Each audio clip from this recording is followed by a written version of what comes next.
অন্নপূর্ণা ভান্ডার নিয়ে পরিষ্কার যে সিদ্ধান্ত, ওটার নাম অন্নপূর্ণা যোজনা। হ্যাঁ, সেইটা কি ওটা বলবেন? জেনে যাবেন, আপনি বলে দেওয়া হবে। 17 তারিখে টাকা ঢুকবে তো, 17 তারিখে ঘোষিত টাকা 17 তারিখে পাবেন।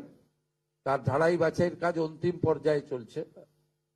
আমরা বলে দেব কারা যোগ্য অযোগ্য বলে দেবো আমরা। মাননীয় মন্ত্রী মালতী রাভা রায় এবং অন্যান্য আধিকারিকদের নিয়ে কথা বলে জানিয়ে দেবো আপনাদের। আমরা তো আগেই বলেছি 17 তারিখ থেকে যোগ্য লোকেরা টাকা পাবেন, কোনো অসুবিধার কারণ নেই।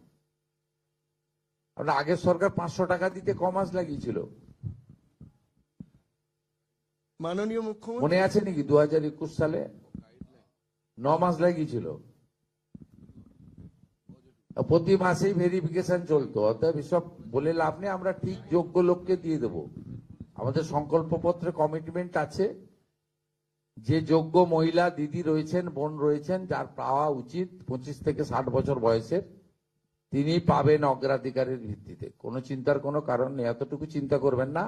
আমরা জুন মাসে 28 লক্ষ মহিলাকে দিয়েছি, আমরা জুলাই মাসে 1,19,00,000 মহিলাকে দিয়েছি।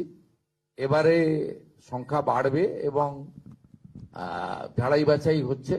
আমরা 17 তারিখ